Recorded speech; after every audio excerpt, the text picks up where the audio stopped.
here is a question like this, और ये question में ऐसा है कि here is a डिब्बा और बॉक्स, और here is a man standing inside the box, ठीक है। The man is standing on a weighing machine, here is a weighing machine, ठीक है, and here is a rope connected, goes like this, the rope is passing through this, the man catches here.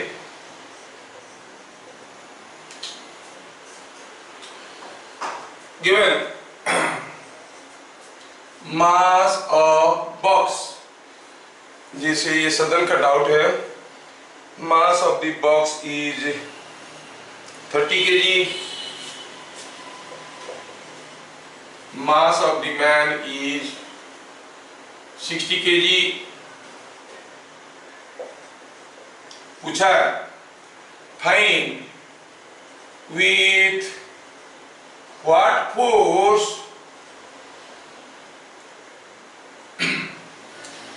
he must pull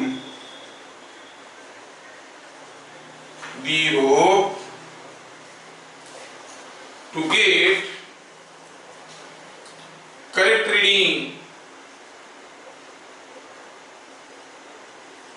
in weighing machine.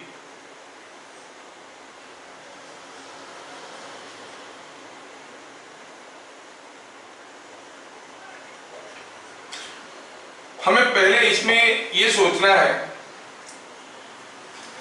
कि वो आदमी को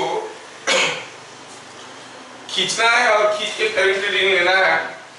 अगर वो rest में रहेगा तो रीडिंग क्या होगा, करेक्ट रीडिंग से ज्यादा होगा कि कम होगा। उसके बाद अगर कम हुआ तो बढ़ाने के लिए उसको क्या करना पड़ेगा, अरेंजमेंट को ऊपर उठाना पड़ेगा कि नीचे लेना पड़ेगा। अगर ज्यादा है तो घटाना पड़ेगा क्योंकि करेक्ट रीडिंग लाना। तो you observe a rest, if I consider this whole thing as a system, बताया था फ्री बॉडी डायग्राम का एक clue, whenever two bodies are in contact and there is no relative motion between them, then you can consider them as a single body in the free body diagram, है ना। अगर ये पूरा को हम एक सिस्टम मान लेते हैं तो ये सिस्टम के ऊपर, सिस्टम के अंदर ये है, आर्मी है, बाहर से क्या दिख रहा है, दो टेंशन, और वो टेंशन क्या है, ये जितने जोर से खींचेगा वही तो टेंशन है। T is nothing but equal to F only, क्योंकि जितने जोर से खींचेगा वही टेंशन बनेगा। और क्या है, आदमी का वेट 60g, बॉक्स का वेट 30g, है ना। तो हम कहेंगे टेंशन कितना हुआ, T ही लिखते हैं, आपको समझने में आसान होगा। T is nothing but the force, it is the man is applied on the rope, ये T है, ये T है। At rest आप होगे 2T is equal to 90g, तो T हो गया 450 Newton's. We are talking about the case when the system is at rest, system rest में। तो ये आदमी का रीडिंग क्या आएगा, हम जानते हैं कि reading in the weighing machine is nothing but the normal reaction on the man. और ये आदमी इधर खींच रहा है और उसका अपना वेट है। क्या आपको लग रहा है कि आर करेक्ट रीडिंग है? नहीं। क्या आर करेक्ट रीडिंग से ज्यादा है? क्या आर करेक्ट रीडिंग से ज्यादा है? आप कहोगे R plus T is equal to 60g, मतलब R is correct less than the correct weight, ठीक है। ये पार्ट में बनाया बताने के लिए कि कितना जोर से खींचना चाहिए ताकि ये सिस्टम रेस्ट में रहेगा, but this is not asked in the question. I am trying to elaborate. Now we are interested to know कि वो कितना जोर से खींचेगा कि the weighing machine will read his correct weight। जब भी वो खींच रहा होगा there must be some tension, some weight, and from this figure you clearly see r cannot be equal to weight because r plus t is equal to weight. तो क्या होगा? तो r is equal to weight होगा। हाँ, अगर उसका wait बढ़ जाएगा, वेट कैसे बढ़ेगा? अपर एंड वेट बढ़ जाएगा, मतलब अगर वो एक्सीलरेट करेगा तो एक शैडो फोर्स आएगा। हाँ, अब कुछ हो सकता है by choosing suitable value of A, R का वैल्यू वेट के बराबर हो सकता है ना? Now we are striking to the actual answer of the question. To get correct reading, the system must accelerate up with a, system का ऊपर की तरफ एक्सीलरेशन ए होना जरूरी है। तो फिर हम कहेंगे कि आदमी है, ये अरेंजमेंट ऊपर जा रहा है एक्सीलरेशन में, आदमी के ऊपर सारे फोर्सेस आ रहे हैं, तो हम कहेंगे कि 60 a 60 g R plus T, और दिया है कि R is correct reading, R is correct reading, तो गए कैंसिल हो गए, तो टी कितना हुआ? 60 ए। और ये बात है, लेकिन ए कैसे पता चले? हमें तो टी चाहिए ना, T is the force with which is pulling, वो आपको मिल जाएगा अगर आपको ए मिल जाएगा। There are two unknowns, you need one more equation. Look at the free body diagram of the box. आप लोग थोड़ा दिमाग पर जोर लगाओ, सोचो और बताओ कि बॉक्स के ऊपर, अब ये आदमी ऊपर जा रहा है तो बॉक्स ऊपर जा रहा है कि नीचे जा रहा है? अरे आदमी इसके अंदर खड़ा है, बॉक्स भी ऊपर जा रहा होगा। तो बॉक्स का मास 30 केजी है, शैडो फोर्स तो आ रहा होगा, शैडो फोर्स तो नीचे की तरफ आ रहा होगा, एक वेट आ रहा होगा, कितना? 30 जी। I will write it properly.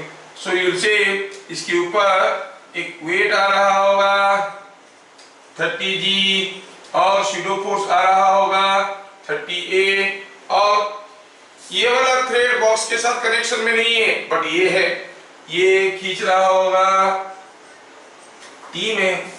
और क्या? बॉक्स का फ्री बॉडी डायग्राम। अब ये आर आदमी के ऊपर जो आया है, कौन दिया है? बॉक्स दिया है, तो आदमी भी तो इसके ऊपर इक्वल अपोजिट फोर्स दे रहा होगा, है ना? तो आप क्या कहोगे?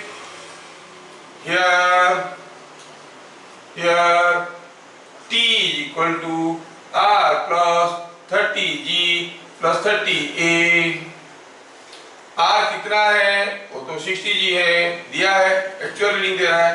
So T is equal to 90G plus 30A। हमें क्या चाहिए था? T चाहिए था। A कितना है? T by 60। So T is equal to 900 plus 30 into T by 60। यहां से निकाल दिए रे बाबा, देखो तो ये हो गया T by 2, T by 2 इधर आ गया तो हो गया T by 2 minus T by 2 हो गया T by 2, तो T कितना हो गया? 1800 न्यूटन। हाँ, अगर वो इतने फोर्स में खींच पाएगा तो क्या होगा? दी machine will give correct reading. The machine will give correct reading. क्या दिया है? मैं तो I would like to help you in the light of the previous questions we have done. Had you been pulling it horizontally, what would have been the force? When you are pulling one end of the rope horizontally, हम लोग previously देख चुके हैं, that force will be lambda into v square, है ना? लेकिन अभी आप वर्टिकल पुल कर रहे हो, ज्यादा फोर्स लगेगा कि कम फोर्स लगेगा?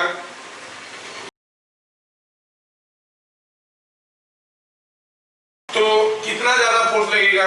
जब हॉरिजॉन्टली पुल कर रहे थे वेट को उठाने की जरूरत नहीं था, तो वर्टिकली पुल कर रहे हो तो वेट भी उठ रहा है।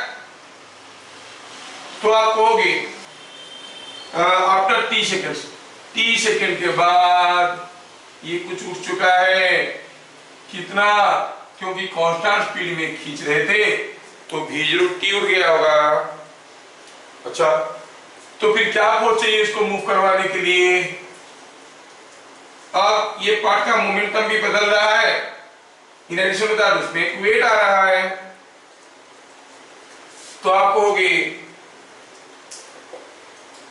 The force F is equal to कितना होगा इसको खींचने के लिए? v dm by dt, क्योंकि जो मूविंग मास है उसका मोमेंटम बदल रहा है, velocity is constant, plus weight को भी तो उठाना है। वेट क्या है? Weight of this length v dm by dt plus weight of this length. तो क्या कहेंगे formula? v0 d by dt of m, और ये क्या है?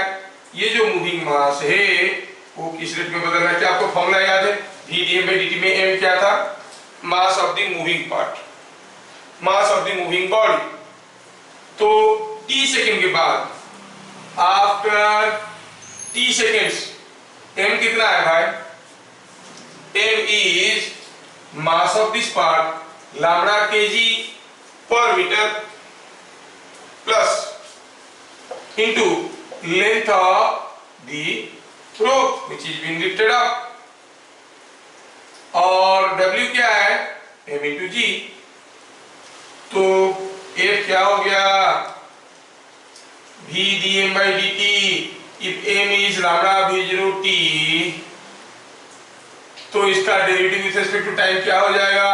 लैम्डा v0, और W क्या है? mg। चलो वैल्यू डाल देते हैं। v0 dm by dt का वैल्यू हो गया लैम्डा v0, m का वैल्यू हो गया lambda v0 t into g, so it is lambda v0 square plus lambda v0 t into g. This much force is required to continue the motion with constant velocity after t seconds. Here is the chain of mass m length l, इसको ऊपर से छोड़ दिया गया, table पे गिरने लगा, जो हिस्सा टेबल के ऊपर आया और रेस्ट हो गया। ये फॉर्म से स्टैटिक हीट, तो गिर रहा है गिर रहा है गिर रहा है। जब ये पूरा का पूरा चेन गिर जाएगा तो यहाँ पे फोर्स आएगा mg। बोला नहीं, गिरते वक्त जब वो x डिस्टेंस गिर चुका है तब टेबल पे फोर्स क्या है? ठीक है, जब वो x डिस्टेंस गिर चुका है टेबल पे फोर्स क्या है? फोर्स कैसे निकालते हैं? यहां पर तो फोर्स दो तरीके से, मान लो कि कोई बॉल ऐसे गिरा और ऐसे उछला, बॉल ऐसे गिरा और ऐसे उछला, गिरा मान लो v में, सब कुछ उछल भी गया v में, हिसाब करने के लिए आसान हो, और मास इसका m है, v में मार के v में निकल गया। क्या बता सकते हो what will be the force on the floor? तो just at the instant of striking there is some change in momentum, है ना, चेंज इन मोमेंटम, और there is some weight, change in momentum is in the direction of force. तो यहाँ पर जो normal reaction आएगा it will be due to the weight as well as to the change in momentum that is also providing, है कि नहीं? तो जो नॉर्मल रिएक्शन आएगा चेंज इन मोमेंटम भी करवाएगा और वेट को भी सस्टेन करवाएगा। दैट मींस अगर ये बॉल यहाँ पर dt सेकेंड के लिए कांटेक्ट में रहता है तो ये नॉर्मल रिएक्शन क्या हो जाएगा? सिंपली रखा होता तो होता mg। अब इसके साथ साथ मोमेंटम भी बदला रहा है, अगर r mg होता तो नेट फोर्स 0 होता, ये ऊपर क्यों जाता? मोमेंटम क्यों बदलता? मोमेंटम भी बदल रहा है। What is the change in momentum? आया v में गया v में, change in momentum is 2mv, और वो कितने समय में? अगर बॉल यहाँ पे कांटेक्ट में रहा dt सेकेंड में तो 2mv by dt, so the normal reaction will be mg plus 2mv by dt। आपका नॉर्मल रिएक्शन दो काम कर रहा है, वेट को बैलेंस कर रहा है। अगर मान लो ये बॉल ए से आता v वेलोसिटी में और टकरा के ए से वापस आता, तो फोर्स क्या होता? तो होता 2mv। ये जो फोर्स होता है कितना होता? 2mv/dt, rate of change in momentum.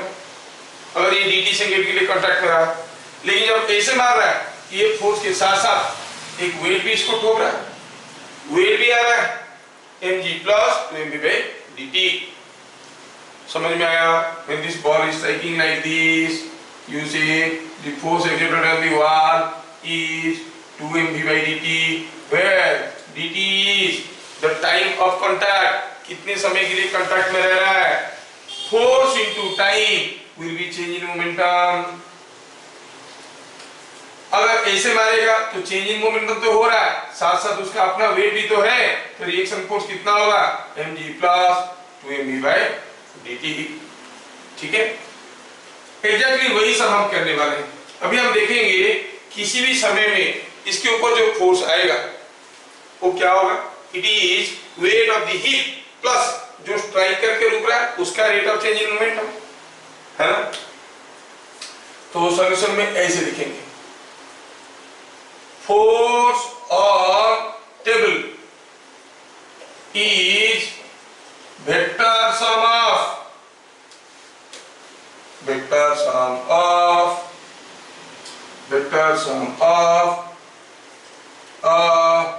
force due to force F1 due to weight of part on table, weight of part on table, and force F2 due to striking part due to change in momentum of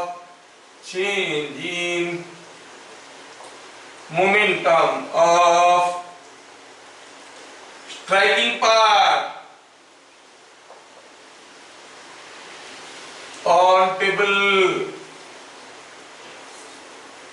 F1 F2 मिल जाएगा, काम मिल जाएगा।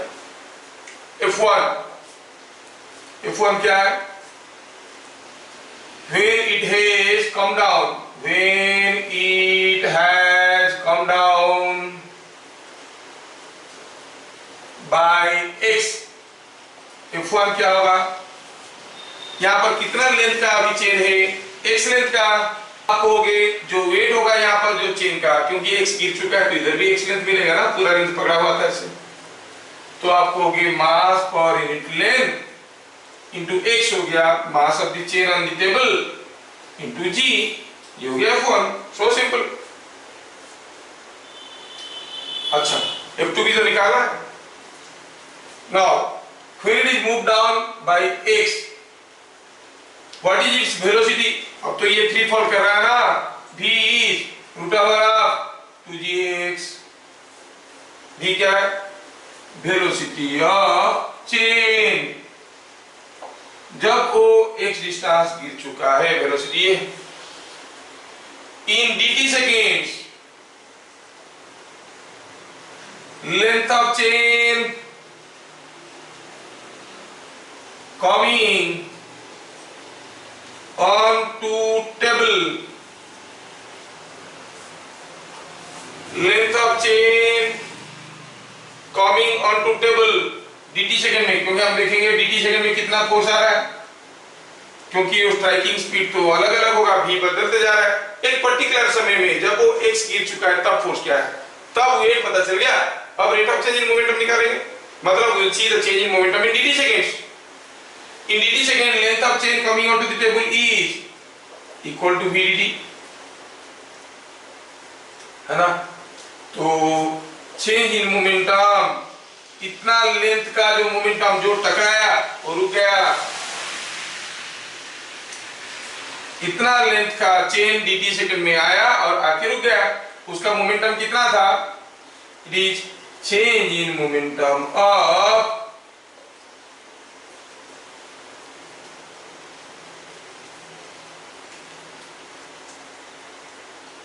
Length of chain. ये F1 force आ गया due to the part lying on the table, F2 force आ गया due to the part striking the table. ठीक है, तो net force on table is obviously weight के चलते कैसे फोर्स आ रहा है टेबल के ऊपर, नीचे की तरफ। वेट के चलते कैसे फोर्स आ रहा है, नीचे की तरफ। चेंज इन मोमेंटम के चलते, पहले जो चेन गिर रहा है उसका चेंज इन मोमेंटम किस डायरेक्शन में देखो तो initial momentum downward, final momentum zero. जो टुकड़ा dt सेकंड में गिरा और रुक गया उसका इनिशियल मोमेंटम डाउनवर्ड, डाउनवर्ड है ना, फाइनल मोमेंटम जीरो। तो change in momentum zero minus downward, क्या हो गया upward.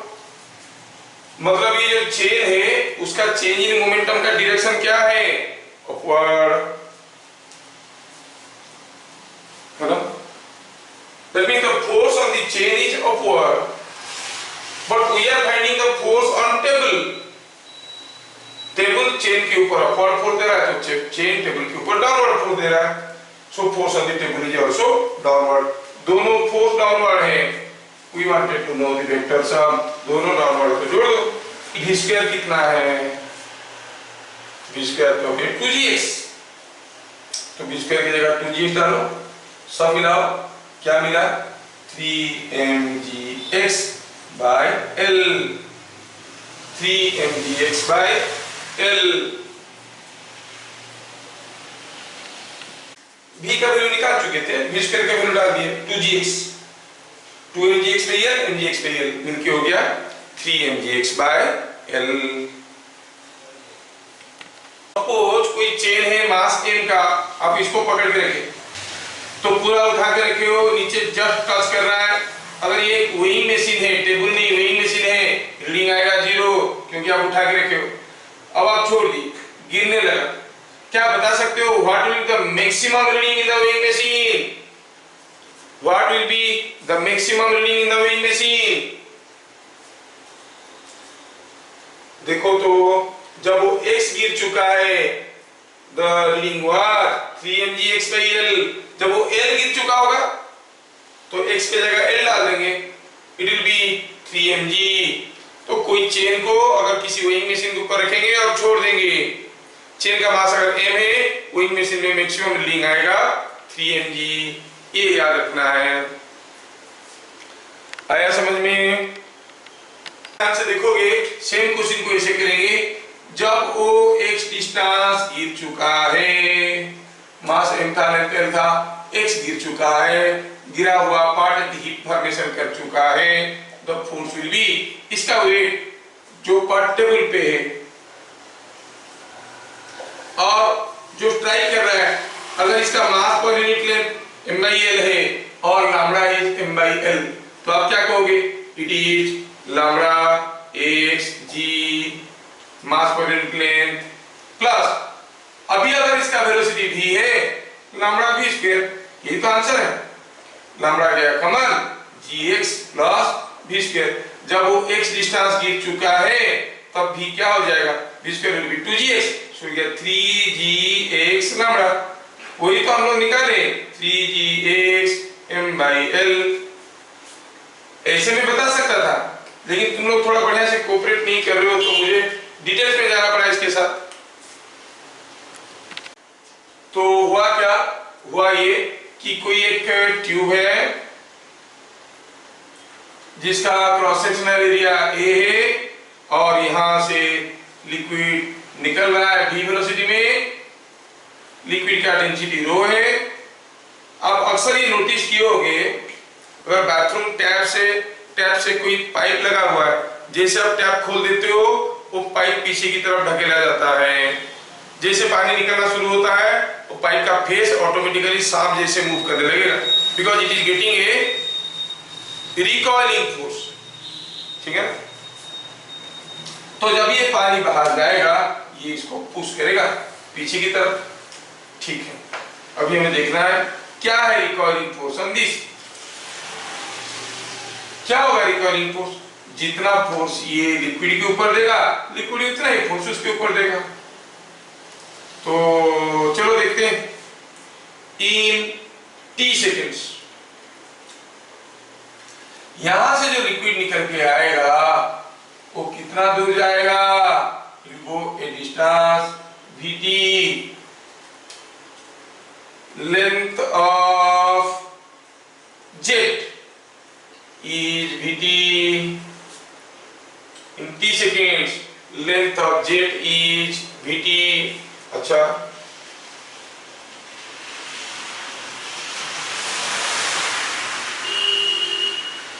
Mass of jet is, अब इसका मास कितना होगा?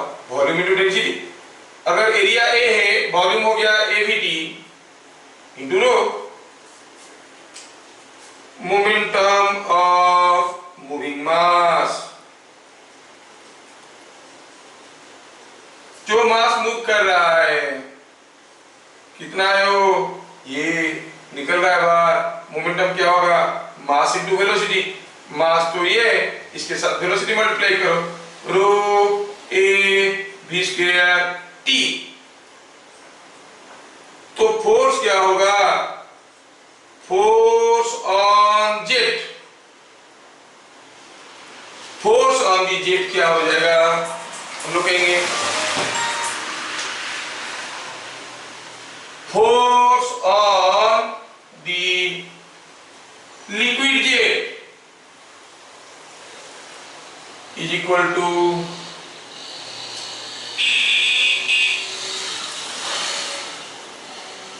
rate of change in momentum।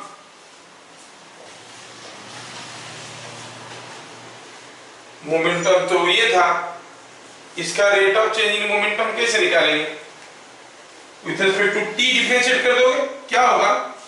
Row A V square. ये जो फोर्स है कैसे निकला? Because of rate of change in momentum of the liquid coming out, that is the force. ये किसका rate of change in momentum है? Liquid का। तो फोर्स किसके ऊपर है? लिक्विड के ऊपर। But for every reaction there is an equal opposite reaction.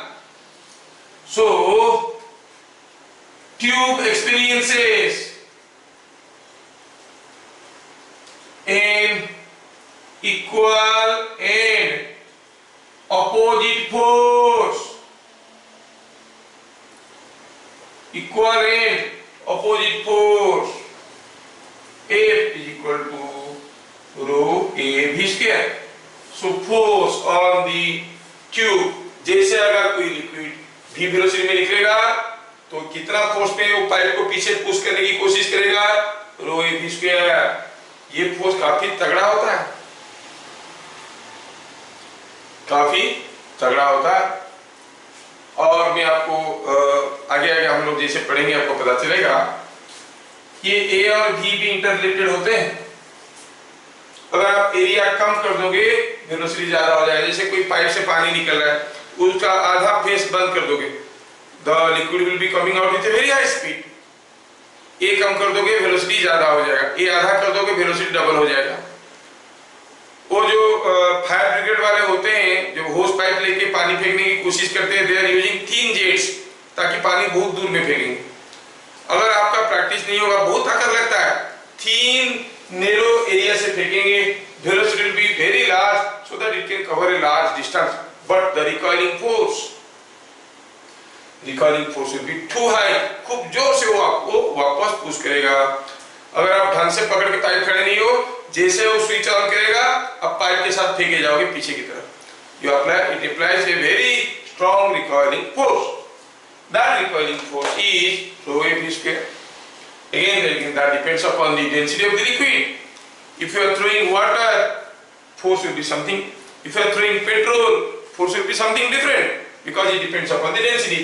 For petrol, density is less. Are you getting?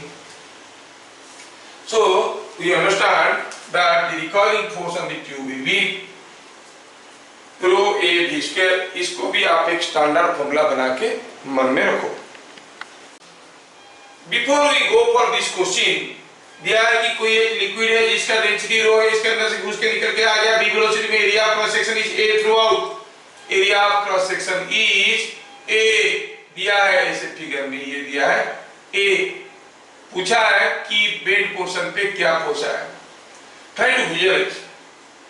अभी आप पहले सोचो क्या ये क्वेश्चन आप कर सकते हो? कोई एक वाल है, कोई मास बुलेट, कोई बॉल भी वेलोसिटी में टकराया, भी वेलोसिटी में निकल गया, मान लो थीटा एंगल में,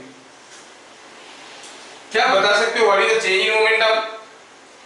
change in momentum is final momentum minus initial momentum, final momentum ऐसे था, इसके साथ इनिशियल मोमेंटम कैसे था, तो माइनस इनिशियल मोमेंटम करेंगे, ये हो गया पी फाइनल, इसके साथ क्या जोड़ेंगे, minus of initial momentum, minus of initial momentum कुछ ऐसे होगा क्योंकि इनिशियल मोमेंटम ऐसे था, ये हो गया माइनस ऑफ इनिशियल मोमेंटम, और आप निकालोगे चेंज इन मोमेंटम, है कि नहीं?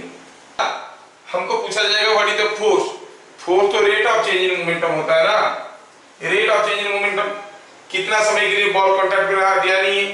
सपोज क्वेश्चन में दिया है कि n number of balls strike पर सेकेंड, तो एक सेकेंड में कितना चेंज इन मोमेंटम हुआ, delta p is the change in momentum of one ball, n ball का ये चेंज इन मोमेंटम सारा बॉल का कितने समय में हुआ, 1 सेकेंड में, that becomes the force. Reading here also the water liquid particles are coming, striking and coming. You want to know the force on this part. What is the total change in momentum of liquid particles in t seconds? वो तो तब पता चलेगा कि t second में इधर कितना liquid निकल गया, पता चलेगा तब, ठीक है? ओके, अब आप सोच सकते हो इन t सेकंड्स, क्वेश्चन तो समझ में आ गया कि लिक्विड ऐसे घुस के निकल रहा है, रो डेंसिटी का liquid, area of cross section A, v velocity में घुस के v वेलोसिटी में निकल रहा है। इन t second mass of liquid passing through bent section, ये जो बेंट सेक्शन से कितना लिक्विड पास किया, अब t सेकेंड में जितना घुसा होगा उतना ही निकला होगा, तो जितना भी निकल गया वो सब पास हो गया इधर, is equal to t second में कितना लेंथ का लिक्विड निकल गया होगा, यू से v into t, v into t is the length of liquid passing through, what is the volume of liquid, avt, this much volume of liquid is passing through the bent section, what is the mass of liquid, rho avt, or this is the mass of liquid passing through the bent section। ये सारा का सारा liquid v velocity में आया और v velocity में निकल गया, m मास का लिक्विड कितने समय में, t सेकंड में, change in momentum of liquid in t seconds. अगर देखो कोई मास v में आया, v में गया, ये एंगल थीटा दिया, क्या दिया, 60 दिया, तो आप क्या कहोगे, m v square final momentum का स्क्वायर, इनिशियल मोमेंटम का स्क्वायर, चेंज इन मोमेंटम निकाल रहे हैं, माइनस 2p फाइनल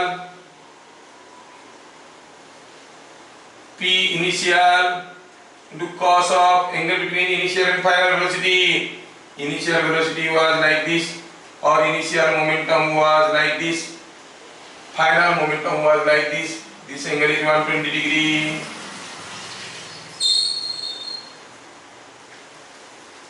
ठीक है, ये बात है। Whole root over cos 120 is minus 1/2, तो ये हो गया प्लस, और यहाँ पर P फाइनल जितना है, P इनिशियल भी उतना ही है ना, तो ये जो लिक्विड गया कैसे निकालेंगे, दैट इज इक्वल टू इसका mass of liquid passing with what speed, it is equal to कितना हो जाएगा, कितना मास का लिक्विड गया v वेलोसिटी में, ये मास कितना था जो जाके इधर से आ गया, rho A V T, rho A V T is the mass and that is moving with a velocity v। का मैग्नीट्यूड है rho A V square T. thus delta p, how much is delta p coming,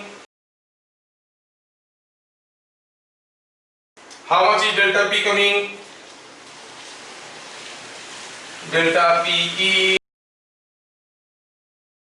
ये सब बराबर है, कितना हो जाएगा, अगर हम इसको भी p कहेंगे, इसको भी p कहेंगे, ये भी p, cos 120 इज -1/2, -1/2 तो प्लस हो गया p square plus p square plus p square, it is 3p square का root over, so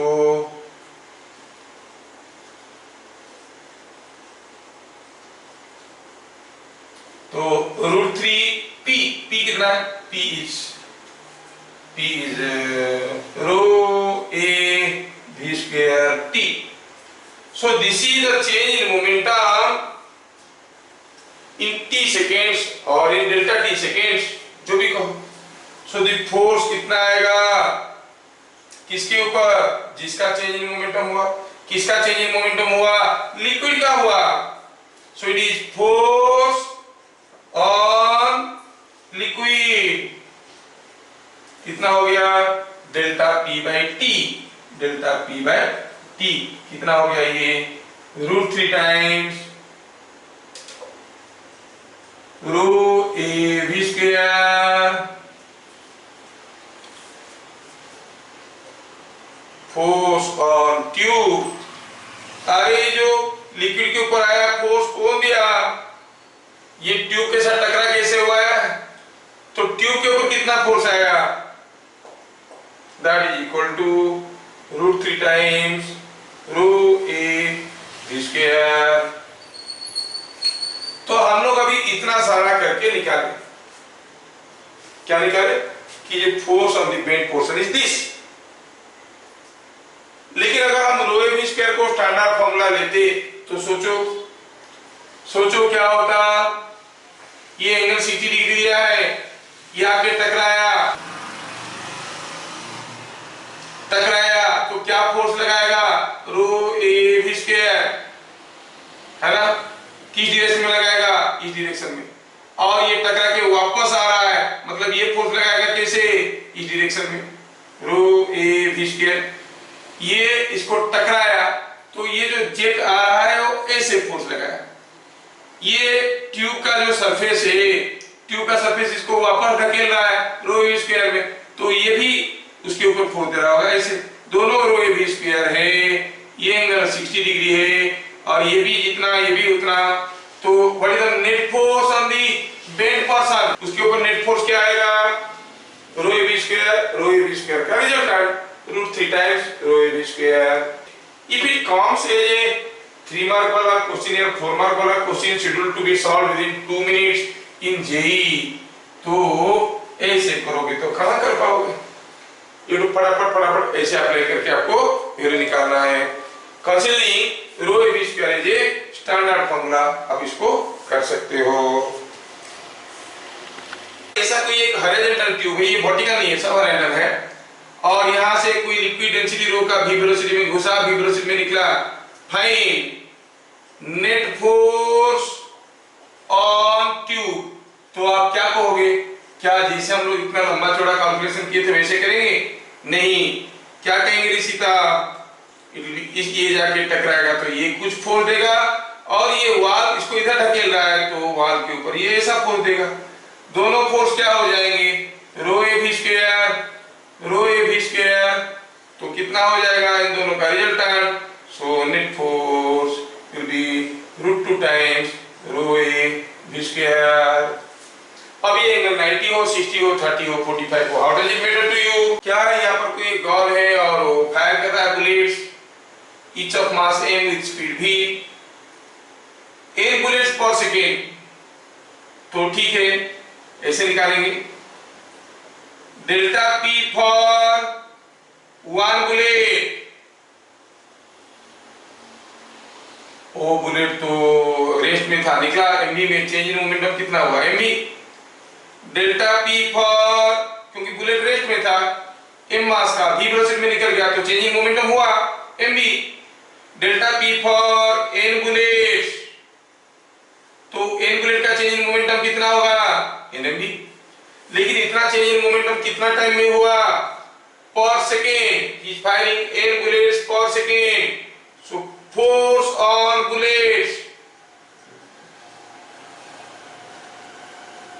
is equal to nmv by 1, because the gun is firing n bullets per second, change in momentum of n bullets is nmv। this is the force on bullets, किसने लगाया force, gun दिया, तो bullet gun के ऊपर कितना force देगा, that is same is force on gun, कितना हो गया nmv। इसको एक स्टैंडर्ड फॉर्मूला मानो। अगर हम पूछेंगे आपको कि ये कोई एक टैंक है जिसका मास m है और ये इधर से बुलेट्स फायर कर रहा है v वेलोसिटी में, और the tank has n bullets per second as shown, what will be initial acceleration of tank, ठीक है ना। टैंक का इनिशियल एक्सीलरेशन क्या होगा, आपको स्टैंडर्ड फॉर्मूला पता चल चुका है, n बुलेट्स फेंक रहा है पर second, so the force on the bullets is nmv, force on the tank is nmv। तो सॉल्यूशन कैसे बनेगा, ये हो गया टैंक है ना, और टैंक के ऊपर फोर्स आ रहा है कितना nmv, क्या एंगल में, ये आ रहा है थीटा एंगल में, मास इसका m है, तो क्या कहेंगे एक्सीलरेशन इज इक्वल टू ये फोर्स का जो हॉरिजॉन्टल कंपोनेंट है f cos theta by mass, that gives you the acceleration. तो क्या हो जाएगा nmv cos theta by m, सो ये एक्सीलरेशन हो गया nmv cos theta by capital M, ठीक है।